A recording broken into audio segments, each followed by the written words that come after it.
ઇન્સ્ટામાં એક રીલ્સ આવી હતી કે 10 તારીખે ઇન્સ્ટા બંધ થવાનું છે. ઘણા તો ઉભા પગે માળાઓ ચાલુ કરી દીધી કે ઇન્સ્ટાગ્રામ બંધ ન થવું જોઈએ. હું એમ કહું ક્યારેક ક્યારેક વિચાર કરું, અત્યારે તમે એમ જોવો ને તો આપણા બાપ દાદાએ કોઈ દી ક્યાંય કેક નથી કાપી, ક્યાંય કાપી, ક્યાંય નથી, લગ્નમાં ક્યાંય કોઈ કેક નથી, એને જન્મ તારીખે બિચારા નથી ખબર. અને અત્યારે તમે જુઓ છોકરો છોકરી જોવા જાય, નક્કી થઈ જાય કાપો કેક. હો, છોકરી કંકુ પગલા કરવા આવે, કાપો કેક. પાકી માયલી સગાઈ થાય એટલે આમ સંબંધ થઈ ગયો, આમ ચાંદલા ચૂંદડી થઈ ગયા, કાપો કેક. લગ્નની તારીખ આવે, લગ્ન થાય, માંડવામાં કાપો કેક. હો, પછી 2 વર્ષ વિયા જાય, એનિવર્સરી આવે, કાપો કેક. શ્રીમતનું મુહૂર્ત આવે, કાપો કેક. હો, છોકરાનો જન્મ થાય, કાપો કેક. છોકરો વરદીનો થાય, કાપો કેક. મને તો ઉપાધિ મળી જ થવા કે મારી ત્રીજી પેઢીએ જો આવી પરજા થાય ને કે બાપો મેરો કાપો કેક. આમાં હાલતું જ છે. આ પશ્ચિમી સંસ્કૃતિનું અનુકરણ જ છે ને. આ નિહાળ્યું નથી લગતી ડાયરીઓમાં, અત્યારની નિહાળ્યું. અમારી નિહાળ્યું તો અમારી નિહાળ્યું હતી સાત્વિકતા વાળી. અમારા માસ્તરો કેટલા, આમ જો માસ્તર મહા જેવું સ્તર, કેટલું શીખવાડ્યું, પ્રકૃતિ પ્રત્યે પ્રેમ કરતા શીખવાડ્યું. સોમવારે અવેડેથી પાણી લઈ અને ઝાડવાને પાણી પાવાનો વારો, મંગળવારે ફળિયું સાફ કરવાનો વારો, બુધવારે સાહેબની ઘેરે ધૂંઝાળા કચરા પોતા કરવા જવાનો વારો.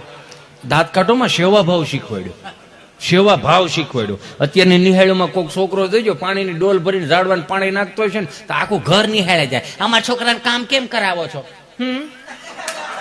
તમને પૂછું છું.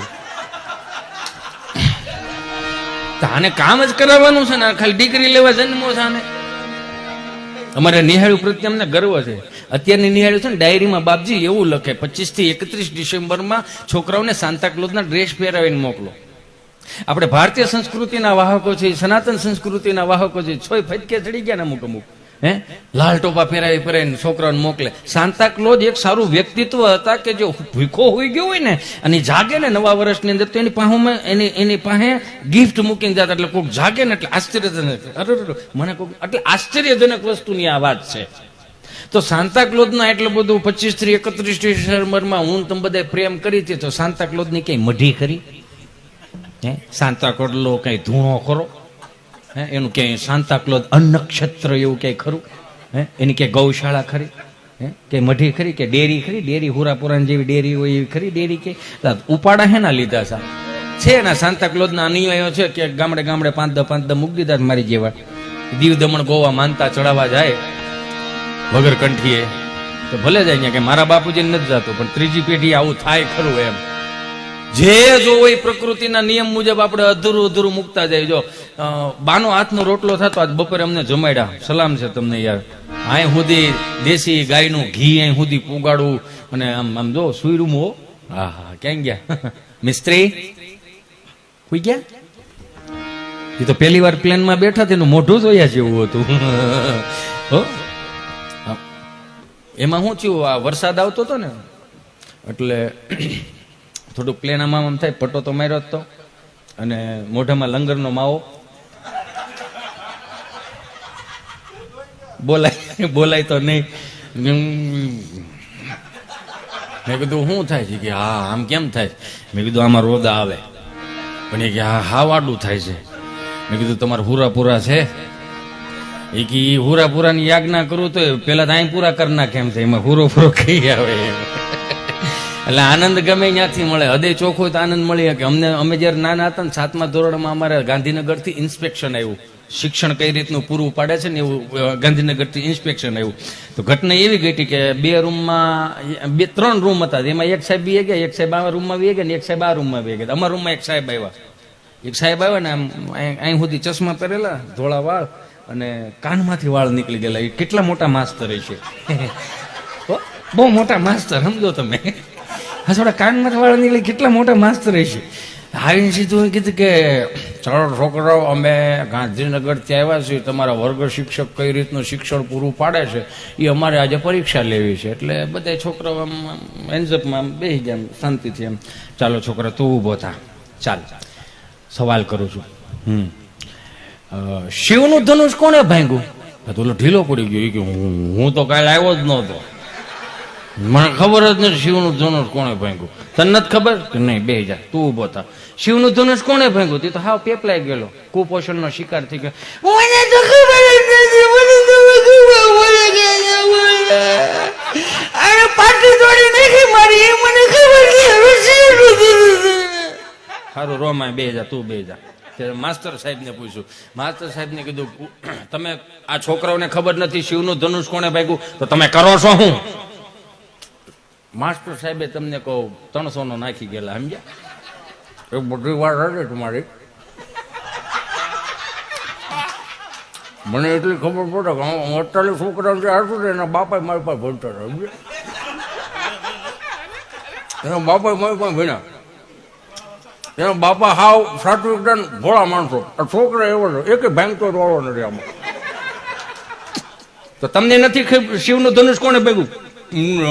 ખબર કે તમને નથી ખબર? હેડમાસ્ટર પાસે, હેડમાસ્ટર પાસે ગયા. હેડમાસ્ટર ને પૂછ્યું કે તમારા નિહાળમાં તમે શું કરો છો? છોકરાઓને નથી ખબર, વર્ગ શિક્ષકને નથી ખબર શિવનું ધનુષ કોને ભાગ્યું, તમે કરો છો શું? હું તો વિચાર કરું છું. શું વિચાર કરો? અમારી નિહાળે શિવનું ધનુષ લાવ્યું કોણ? અમારે નિહાળે શિવનું ધનુષ આવ્યું જ કેમ? એને લઈને સરપંચને કીધું. સરપંચને પૂછ્યું કે તમે શું કરો છો? 15મી ઓગસ્ટ અને 26મી જાન્યુઆરી ખાલી ધ્વજવંદન માટે જ જાઓ છો? શું કરો છો? છોકરાઓને ખબર નથી શિવનું ધનુષ કોણે ભાંગ્યું, વર્ગ શિક્ષકને નથી ખબર, હેડમાસ્ટરને નથી ખબર શિવનું ધનુષ કોણે ભાંગ્યું.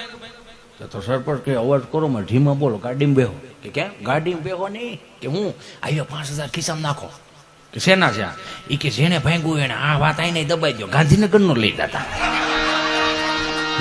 પેપરમાં ચડશે ને તો અમારું ગામનું નામ ખરાબ થાય. એ કે એક તો આમ એક દીકરી કોઈ દેતું નથી, અને આવ્યો બીજા 5000. કે આ હે ના કે શિવના ધનુષના કટકા મળે ને તો મને દઈ દેજો. કે તમારે શું કરવા? એ કે વાડીએ દાટી દેવા, પણ કોઈ કેવું નથી કે અમારા ગામમાં જ ભાંગ્યું છે.